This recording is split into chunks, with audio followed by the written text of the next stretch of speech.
The ancient research station floated like a forgotten tomb in the asteroid belt, its hull scarred by decades of micrometeorite impacts and solar radiation. Jornex adjusted his salvage scanner and shook his head at the readings. Most of the station was dead metal and empty corridors, exactly what he'd expected from a 40-year-old derelict. But deep in the station's core, something was still drawing power. Probably just life support running on backup, he muttered, securing his plasma cutter to his tool belt. The docking clamps engaged with a hollow clang that echoed through his small salvage ship. Easy money. The airlock cycled with a wheeze of ancient servos. Emergency lighting cast red shadows down the main corridor, and Joran's boots clanged against the metal deck plating as he made his way deeper into the station. His scanner led him past laboratories filled with broken equipment and offices where dust had settled thick as snow on abandoned terminals. The readings grew stronger as he descended. 3 levels down, he found a section that wasn't on the station. Schematics his broker had provided. A heavy blast door marked restricted access. Level 7 clearance required blocked his path, but the locking mechanism had failed decades ago.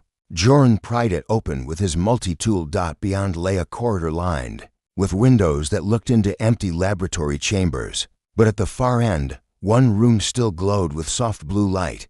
Joran approached cautiously, his heart rate climbing as the scanner readings spiked. Inside the chamber, surrounded by humming machines and banks of monitors, stood a cylindrical tank filled with breathable fluid. And floating inside, connected to dozens of thin cables, was a girl. Joran pressed his hand against the window, staring in disbelief. She looked young, maybe 19, with long dark hair that moved gently in the artificial current. Her skin had a faint luminescent quality, and strange silver markings traced delicate patterns along her arms and shoulders. Her eyes were closed, her expression peaceful, as if she were simply sleeping. But the monitors around the tank showed active brain patterns, elevated heart rate, and other signs of consciousness. "What the hell is this place?" Joran whispered as, if responding to his voice, the girl's eyes opened. They were deep blue, flecked with silver, and they focused on him immediately through the glass. Her lips moved, but no sound emerged through the fluid. Joran found the chamber's entry panel and managed to override the locks. The door slid open with a soft hiss, and he stepped inside. The air smelled of ozone and something floral he couldn't identify. The girl in the tank turned to follow his movement, her expression shifting from surprise to something that looked almost like relief. She pressed her palm against the inner surface of the tank, and Joran found himself placing his hand against the glass. To match hers, the monitors began flashing warnings as her vital signs spiked. Text scrolled across the screens, subject responsive. To external stimulus, unprecedented neural activity detected. Emotional resonance patterns emerging. Joran studied the control panels, trying to understand the setup. This wasn't just life support. It was some kind of sophisticated biomonitoring system. The girl wasn't a patient, she was a subject. He found what looked like a communication interface and activated it. A voice synthesizer crackled. "To life, Ken. You hear me?" he asked. The girl nodded eagerly. Her voice, when it came through the speakers, was soft and melodic, with an accent he didn't recognize. "You came. I knew someone would come eventually. How long have you been in there, time?" She paused, her brow furrowing. "Time feels different when you're dreaming. The machines tell me it's been 37 years. For months, 6 days. But I remember everything like it was yesterday." Joran's blood ran cold. 37 years, but you look young. A sad smile crossed her face. The process preserves the body while expanding the mind. "I was 17 when they put me in here. I should be 54 now. But the cellular regeneration protocols keep me as I was." "Who did this to you?" "Scientists. Researchers. They said I was special, that I could bridge the gap between human and alien consciousness." She gestured to the silver markings on her skin. "They altered me, gave me the ability to interface with technology that isn't entirely human. I was supposed to be the first of a new kind of being." Joran examined the tank's systems more carefully. The technology was decades ahead of anything he'd seen. A hybrid of human engineering and something else entirely. What happened to them? The researchers. There was an accident. The facility was evacuated. They planned to come back for me. But she shrugged, a gesture that looked heartbreaking in the fluid-filled chamber. Wars change priorities. Governments fall. Projects get forgotten. What's your name? They called me Subject Nira 7, but I chose to keep just Nira. Her eyes met his again through the glass. What's yours, Joran? He found himself smiling despite the strangeness of the situation. Joran X, Joran, she repeated, as if testing the sound of it. It's a good name. Strong. Something in her tone made his chest tight. This wasn't the way he'd expected his day to go. He'd come here looking for salvageable technology. Not a girl who'd been trapped for decades. But looking at Nira, seeing the intelligence and warmth in her unusual eyes, he knew he couldn't just walk away. The tank, he said. Can it be opened safely? The emergency release should work. But Nira hesitated. Joran, you don't understand what I am. What they made me. The alterations aren't just physical. I can interface with any technology, including ship systems. Some people might see me as a threat.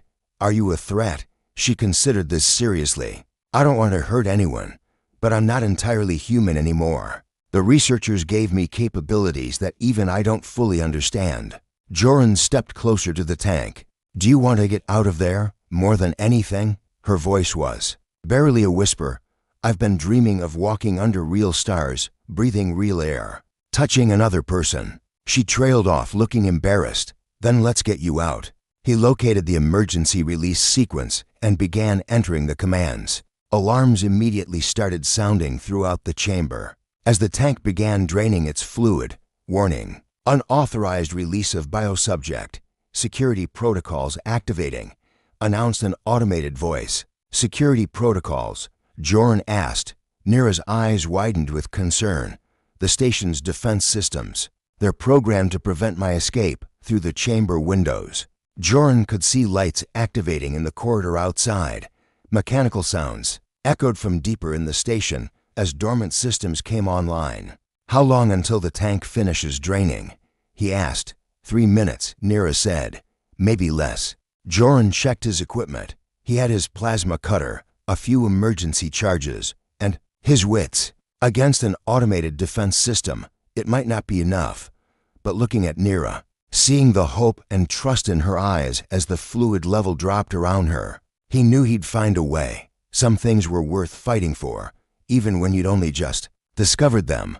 The tank finished draining with a soft hiss. The canopy began to retract, and Nira took her first breath of real air in nearly for decades. Their eyes met across the small space of the chamber, and Joran felt something shift inside his chest. This wasn't just a rescue anymore. This was the beginning of something he couldn't yet name, but desperately wanted to understand. Nira's first steps on solid ground were unsteady, like a newborn learning to walk.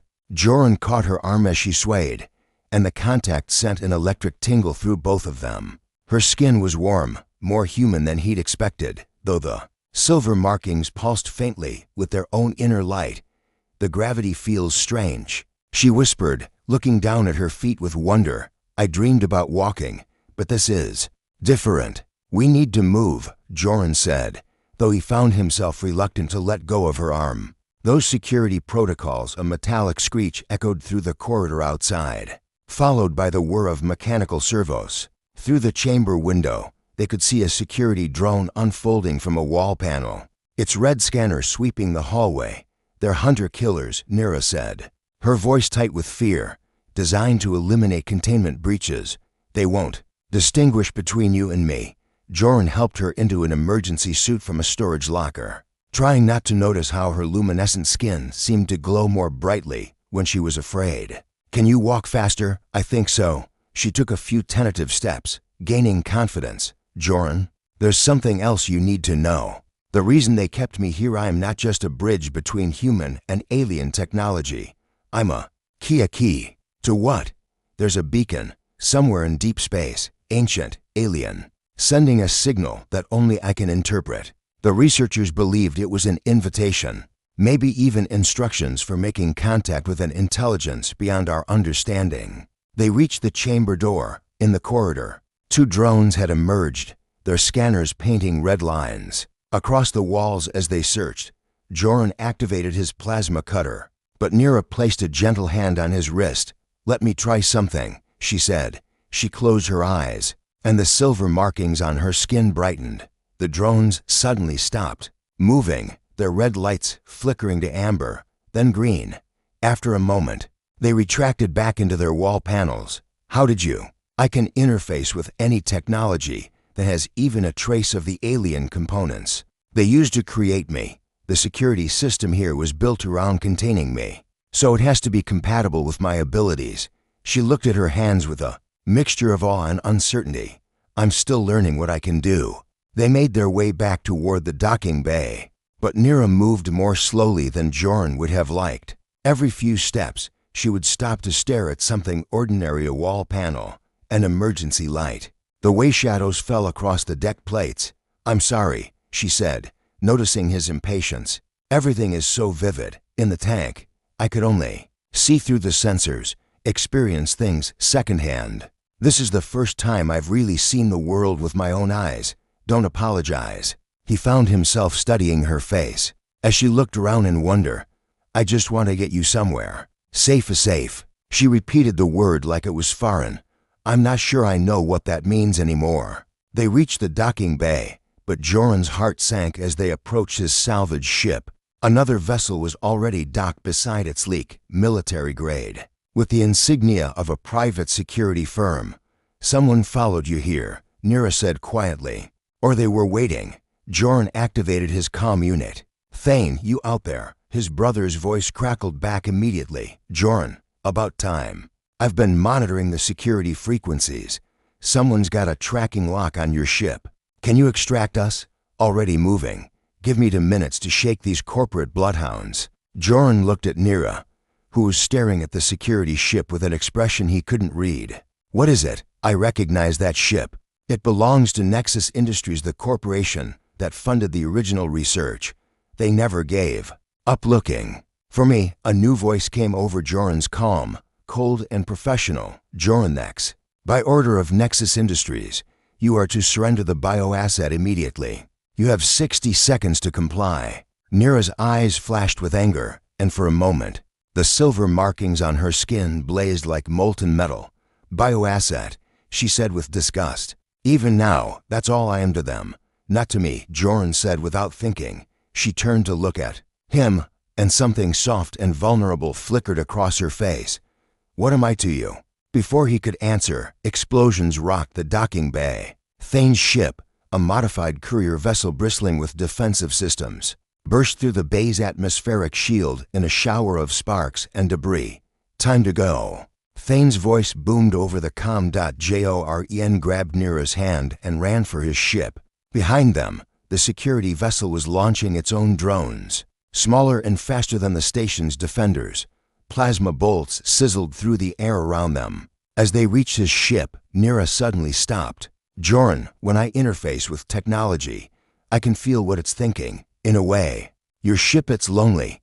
"What?" "Ships have a kind of consciousness, especially older ones that have been well maintained. Yours misses the stars. It wants to fly." It was the strangest thing anyone had ever said to him.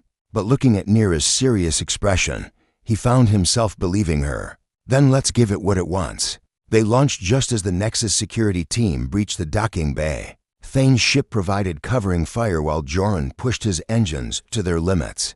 But as they cleared the station's gravitational field, Nira gasped and doubled over. "What's wrong?" "The beacon," she whispered, her eyes wide with a mixture of fear and wonder. "It knows I'm free. It's calling to me."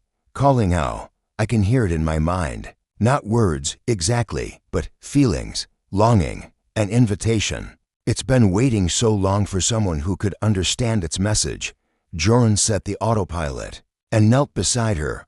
"Are you in pain?" "No, it's not painful. It's beautiful, actually, but also overwhelming." She looked up at him, and he could see the conflict in her unusual eyes. "What if the researchers were right?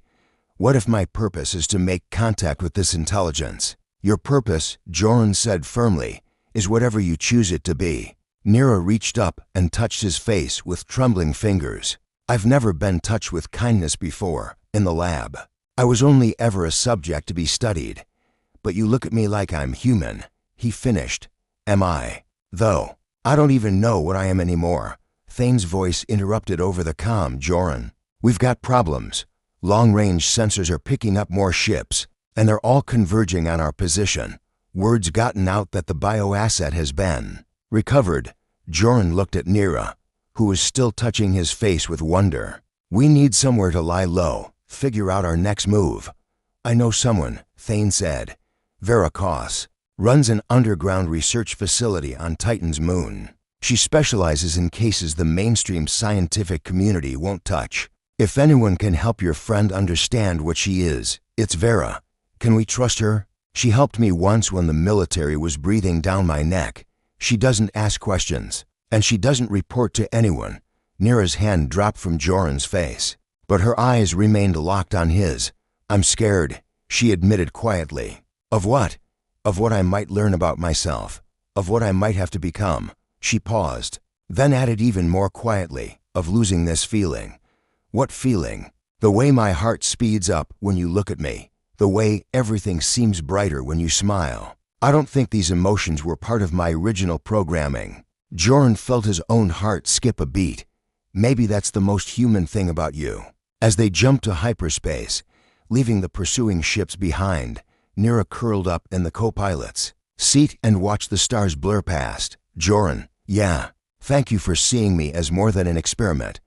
Thank you for letting me. The ship hummed around them as they flew toward an uncertain future, but for the first time since her awakening, Nira smiled with genuine happiness. Whatever she was becoming, she wasn't alone anymore.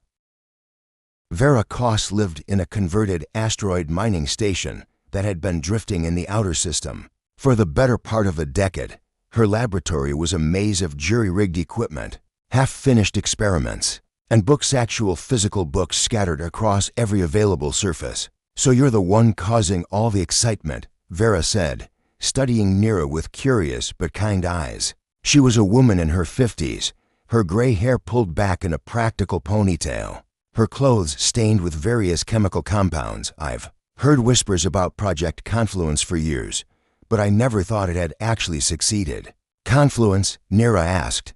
The attempt to create a biological interface capable of communicating with non-human intelligence. Most of the scientific community dismissed it as theoretical nonsense. Vera gestured for them to sit on a collection of mismatched chairs around her central workstation. But here you are, proving them wrong. Joran watched Nira carefully as Vera began her examination. The past 3 days of travel had been a revelation. Away from the sterile environment of the research station, Nira was discovering aspects of humanity she'd never experienced: the taste of real food, the pleasure of a hot shower, the simple joy of falling asleep and waking naturally. But she was also changing in ways that worried him. The silver markings on her skin were becoming more pronounced, and sometimes he caught her staring into space with an expression of intense concentration, as if she were listening to something only she could hear. The beacon signal is getting stronger, Nira explained to Vera. Every day, it becomes harder to ignore. Describe it to me. It's like, imagine someone calling your name from across a crowded room, but the voice is made of mathematics and emotion instead of sound. It's beautiful and complex and patient, so incredibly patient. Vera ran several scans, her equipment far more sophisticated than its ramshackle appearance suggested. Remarkable. Your brain shows activity in regions that shouldn't exist in a human nervous system. And these markings, she gently touched one of the silver lines on Nira's arm. They're not tattoos or implants. They're integrated neural pathways, grown rather than installed. What does that mean? Joran asked. It means whoever created her didn't just modify her, they evolved her. This is what a human might become after thousands of years of directed genetic development. Vera's expression grew serious. The question is, what was she evolved to do? Before Nira could answer, alarms started sounding throughout the station. Vera rushed to her monitors, her face grim.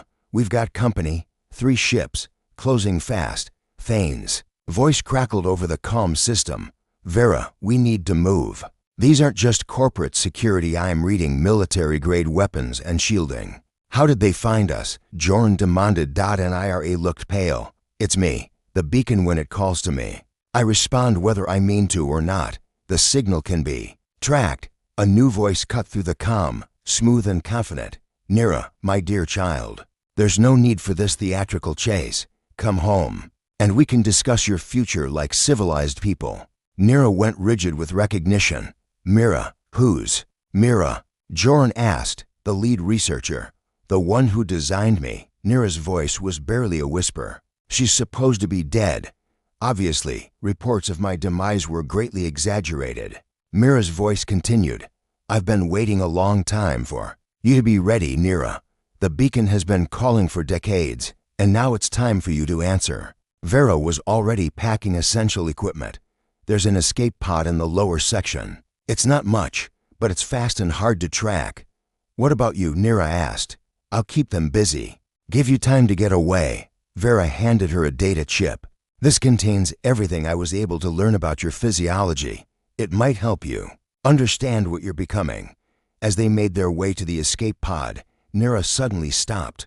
Joran, I need to tell you something. Can it wait until we're not about to be captured? No, because she took his hands in hers, and he could feel the energy thrumming through her skin. Because I think I'm falling in love with you, and I needed you to know before everything changes. The words hit him like a physical impact. Nira, I know it's impossible. I know I'm not really human, but these feelings are real, even if I am artificial. You're not artificial, he said fiercely. You're the most real person I've ever met. She smiled, but there were tears in her luminous eyes. The beacon is offering me something, Joran. It wants to show me wonders beyond human comprehension, to make me part of something vast and eternal, and I'm tempted, because that's what I was made for. But I've never wanted anything as much as I want to stay with you. They reached the escape pod, but Thane was waiting with bad news. They've got us boxed in. Energy dampeners are preventing hyperspace jumps, and they're jamming most of our communications. Through the station's viewports, they could see the approaching ship's sleek vessels that seemed to bend light around them, clearly incorporating the same alien technology that had been used to create Nira. There's something else, Quinn, Vera's information broker contact, said over a secured channel. I've been digging into the background of this Project Confluence. It wasn't just about creating a translator, it was about creating a key to unlock something specific. There's an ancient artifact drifting in deep space, something that's been sending signals for thousands of years. They needed someone who could not just communicate with it, but activate it. Activate it for what purpose? Joran asked, unknown. But the project files suggest it's something that could fundamentally alter the relationship between humanity and alien intelligence. Nira was staring out at the approaching ships, her expression distant. It's not just communication, she said. Quietly, the beacon, it's a doorway, and I'm the key they built to open it. A doorway to where? To them, the ones who built it. She turned to look at Joran, and her eyes were bright with unshed tears. And once it's opened, there's no closing it again. The ships were almost within weapons range now. Through the comm, Mira's voice came again, patient but insistent. Nira, you can't run from your purpose forever. The beacon is calling, and the universe is waiting. Come to me, and I'll help you understand what you were meant to become. Nira pressed her forehead against the viewport, her breath fogging the glass. She's right. You know, I can feel it pulling at me, stronger every moment. The knowledge, the connection, the chance to touch something infinite. Joran moved to stand behind her, close enough to feel the warmth radiating from her skin. What do you want, Nira? Not what you were made for, not what anyone else expects. What do you want? She leaned back against him, and he wrapped his arms around her. I want to choose, she whispered, for the first time in my existence. I want to choose my own path. Then choose. Outside, the ships were taking formation around the station, but Nira was no longer looking at them.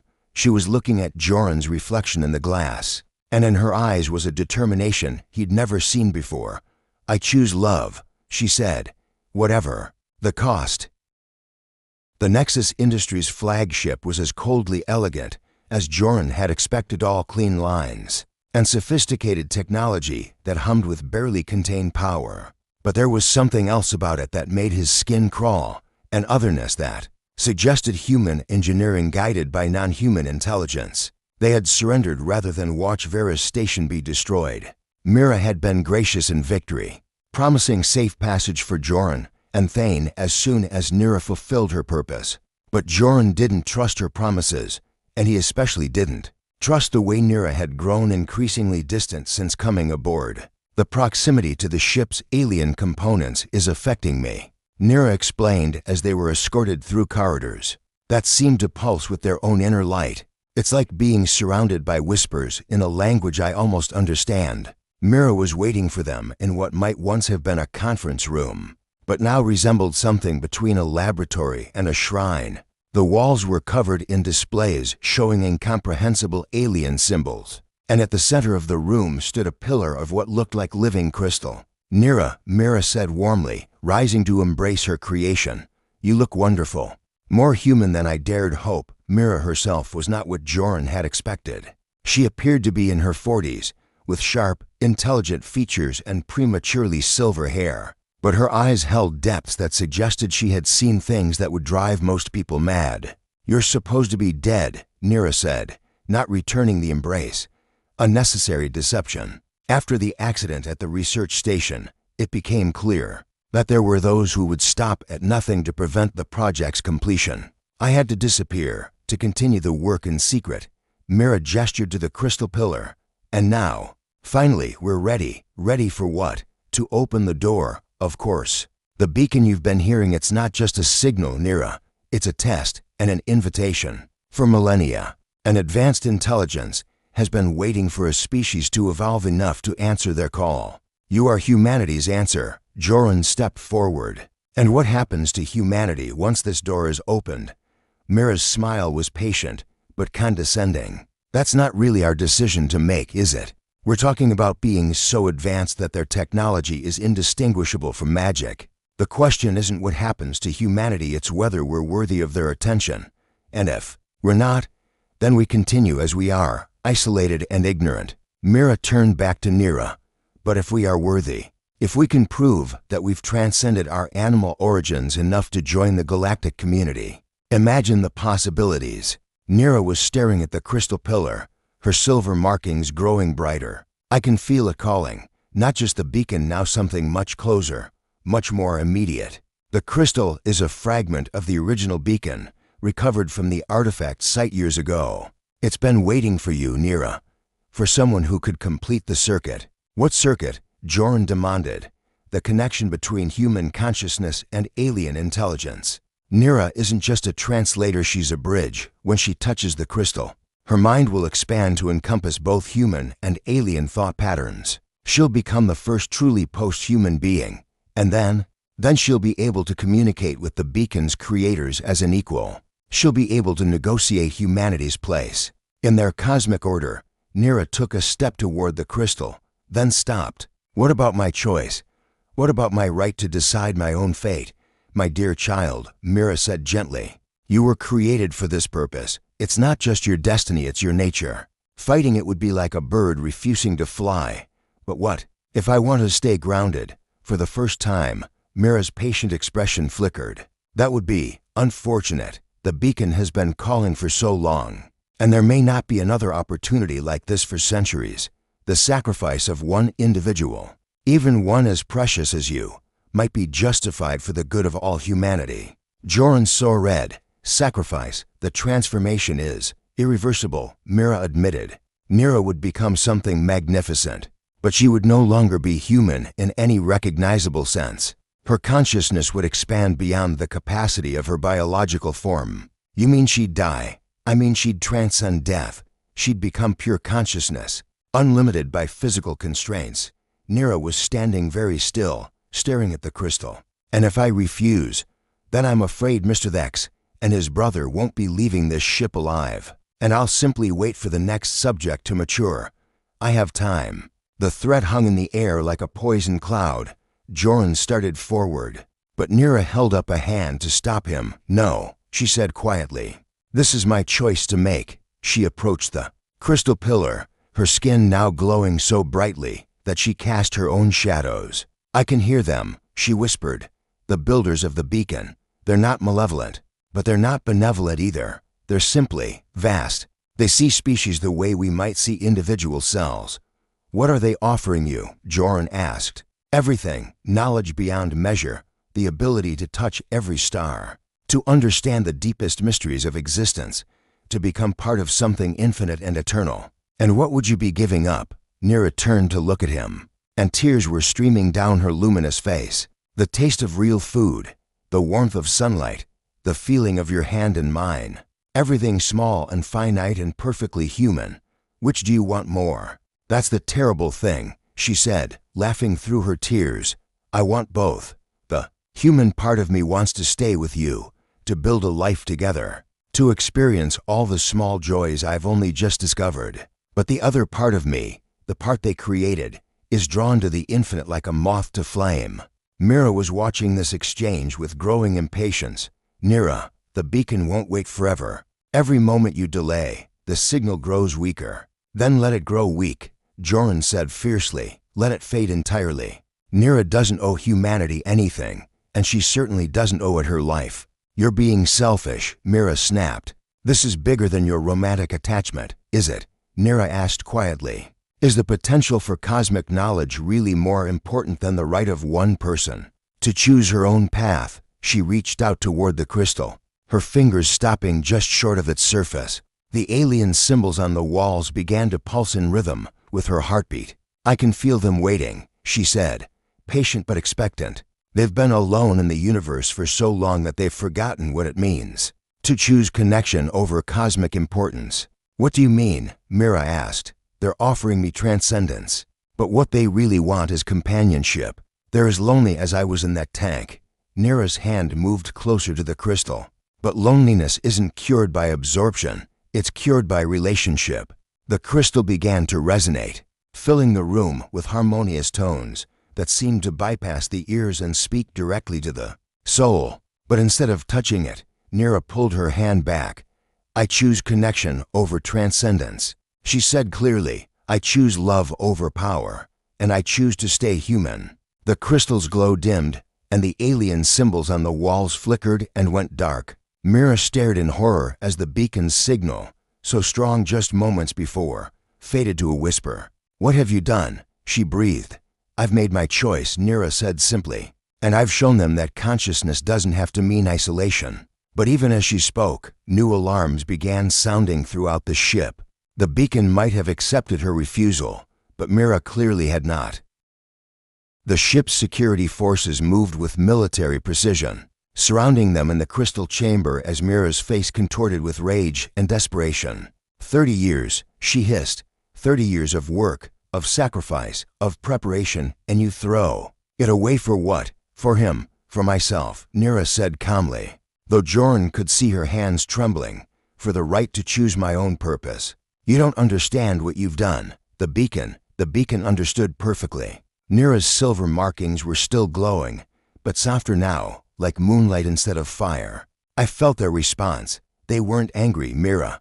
They were curious. I think I showed them something they'd forgotten. Ren, Mira's security chief, stepped forward with weapon drawn. He was a hard man with cybernetic implants that glowed red in the dim light. Orders, Director. Lock them in containment, Mira said after a moment. All of them. I need time to think. But as Ren moved to restrain Nira, something unexpected happened. The ship's lights flickered and a deep, harmonic tone resonated through the hull. Nira's eyes widened in surprise. They're not gone, she whispered. The beacon builder's there, still connected to me. The crystal pillar flared back to life, but instead of the cold, alien light it had shown before, it now pulsed with warm, golden radiance. The symbols on the walls reappeared, but they were different, somehow less angular, more flowing. A voice filled the chamber, speaking in perfect, unaccented human language. Bridge daughter, you have chosen connection over consumption. This pleases us. Mira stared at the crystal in shock. Impossible. The connection was severed. Connection cannot be severed, the voice continued, speaking through Nira but not quite her voice. It can only be transformed. Bridge daughter has shown us a new pattern, not absorption of consciousness, but harmony between consciousnesses. Joran stepped closer to Nira. whose eyes were now filled with swirling galaxies of light. "Nira, are you still you? I'm more me than I've ever been," she said, and her voice was her own again. "They're not taking me over, Joran, they're learning from me." The voice spoke again. "For eons we have sought to gather consciousness into ourselves, believing that unity required subsumption. Bridge Daughter shows us unity through diversity. We are grateful." "What does that mean?" Mira demanded. "It means they don't need me to become like them," Nira explained, understanding flooding her features. "They want to learn how to be individuals again, how to maintain connection without losing identity." The ship shuddered as new voices joined the first hundreds, then thousands of ancient consciousnesses speaking in harmony, but not in unison. "We offer new covenant," they said. "Not absorption, but exchange. Bridge Daughter will remain as she chooses, but she will teach us what she has learned of love, of choice, of the beauty in limitation." "And in return," Joran asked, "in return, we share knowledge freely given, not taken. We become guides, not conquerors. We learn to be alone together, as you are." Nira turned to Joran, tears of joy streaming down her face. "They're offering to let me keep being human while still maintaining the connection. I can be both a bridge that doesn't require abandoning either side."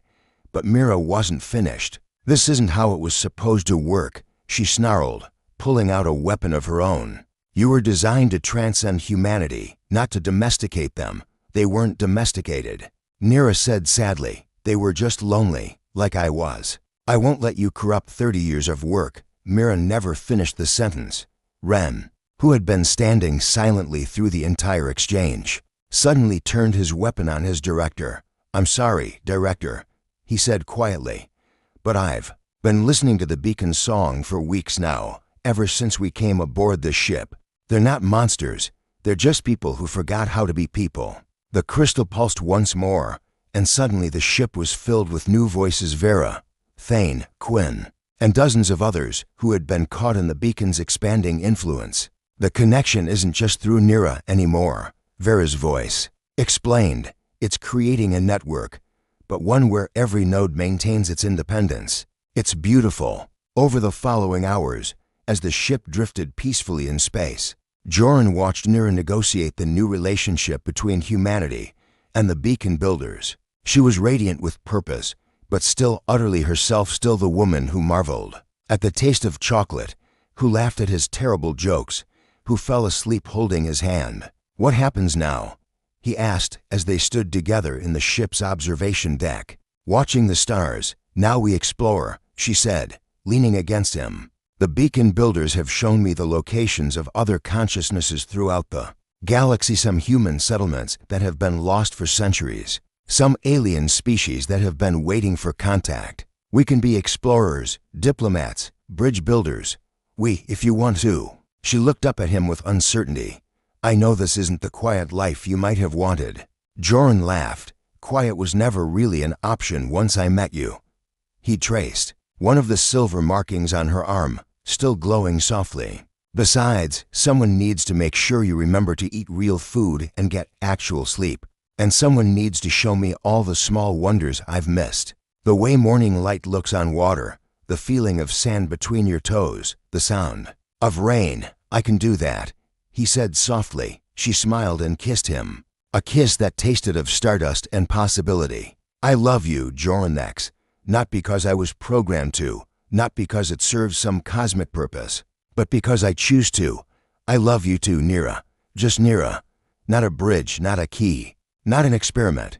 Just you." Round them, the ship hummed, with new purpose as former enemies became allies, as the beacon builders learned to sing in individual voices while maintaining their harmony, and as humanity took its first real steps toward joining a galaxy full of consciousness and wonder. Mira, under guard but unharmed, watched from the security bay as her carefully controlled experiment became something wild and beautiful and free. "This isn't what I planned," she said to no one in particular. "It's better," Vera's voice replied through the ship's communication system. "It's what they chose." And in the observation deck, as star systems wheeled past and new worlds beckoned, Joran and Nira planned their future together, a future where love could bridge any gap, where choice was more powerful than destiny, and Where the greatest adventures were still ahead of them, the beacon's song continued.